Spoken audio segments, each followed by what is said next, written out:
Hi everybody, it's Miss Karen from the Hancock Town Library, and I brought a friend with me today. I don't think you've met him. His name is Fletcher. Hi Fletcher.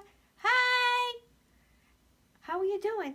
I'm pretty good, but I'm a little worried. What are you worried about? I found this leaf. There's a bunch of leaves, and I found this one on the ground. Yeah. And there's something wrong. What do you mean? Well, the trees, that all the leaves are falling off of them, and the leaves are turning brown, and I'm worried the trees are breaking. There's something wrong. I need to fix it. Oh, Fletcher, it's just autumn or fall. That's what happens in the fall. The leaves get brown and they fall to the ground, and it's just normal. In the spring, you'll see some new leaves. Oh, could you read that story you read every year? Because it always makes me feel better. Okay, you mean the one that has your name in it? Yes, that one. Okay, Fletcher. I'm going to put you over here.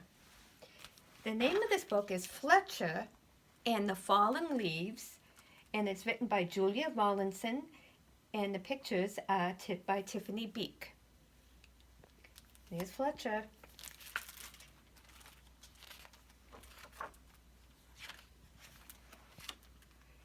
The world was changing.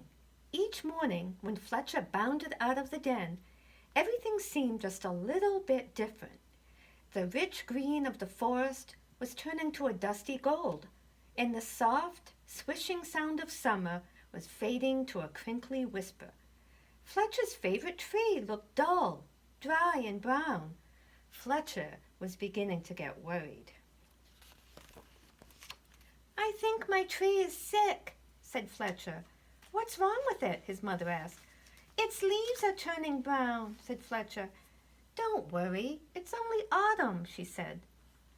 Fletcher ran back to his tree and patted the rough bark. Don't worry, it's only autumn, he said. You'll be feeling better soon.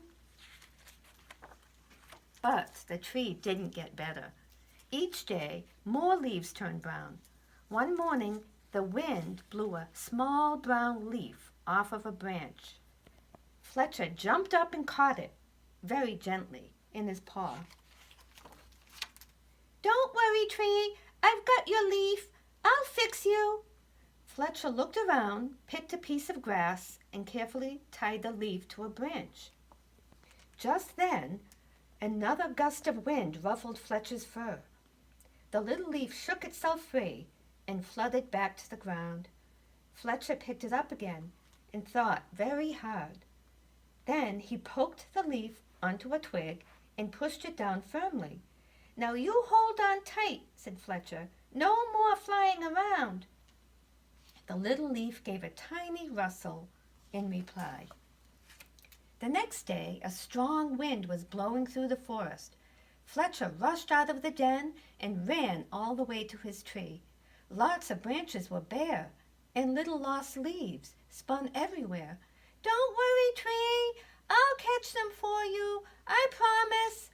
Round and round and round whirled Fletcher after the swirling leaves. Leaves! Wonderful! Just what I need for my nest, said a squirrel. But these belong to the tree, said Fletcher. Don't take them away. The tree doesn't need them any more, said the squirrel, bounding off. Help! Help! The wind and the squirrel are stealing our leaves, cried Fletcher.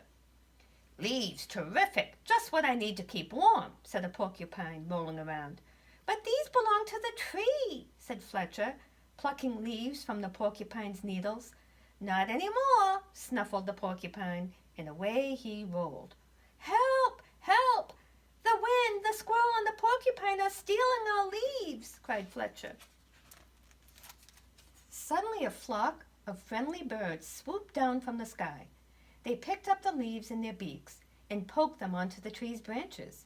Soon the tree was leafy again, and Fletcher flopped down and smiled. Thank you, birds, thank you, he gasped as the birds fluttered away. He lay looking up through the leaves at the sky and drifted off to sleep. But the wind continued to blow and the branches still danced. The leaves shivered and shook themselves and began to wriggle free. They tossed and turned and twitched and twirled and tumbled to the ground. They brushed Fletcher's ears and nose and filled his dreams with a whispering sound. When Fletcher finally woke up, he couldn't believe his eyes. Instead of a roof of dancing leaves, all he could see were bare branches against the sky. "Oh, tree, I am so sorry," gulped Fletcher. "All your leaves are gone." But then he saw high in the branches one small leaf, still holding on. "I won't let the wind steal that one," said Fletcher, and he began to climb. He crawled along to the last leaf and held it firmly onto its branch. All day long the wind blew. The branch bounced and Fletcher held tight. "I'll stay with you, leaf," he said. "Don't worry." But then, with a sudden whoosh of wind, the branch bounced high. With a plip, the leaf let go and fluttered like a little flag clutched in Fletcher's paw. Fletcher looked sadly at the leaf he promised to save. He carried it carefully down the tree and back to the den. He made a cozy little bed for it and gently tucked it in. But all night long he could only think of his tree all on its own. At dawn, Fletcher tiptoed outside. The wind had finally stopped blowing, and the air was cold. The moon still hung in the clear sky, and pale stars glimmered. As he came to his favorite tree, Fletcher saw a magical sight. The tree was hung with 1,000 icicles, shining silver in the early light.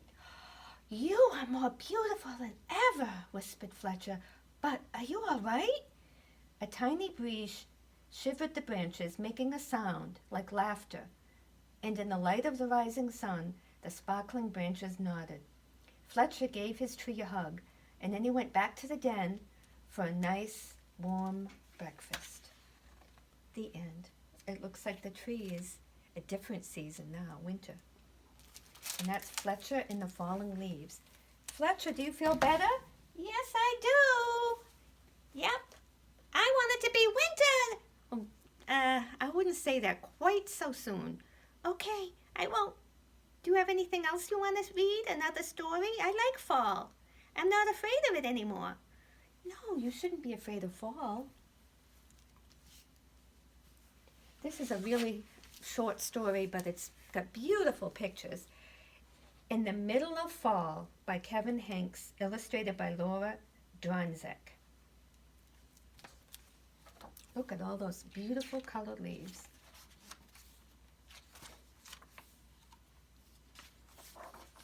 In the middle of fall, when the leaves have already turned, and the sky is mostly gray and the air is chilly,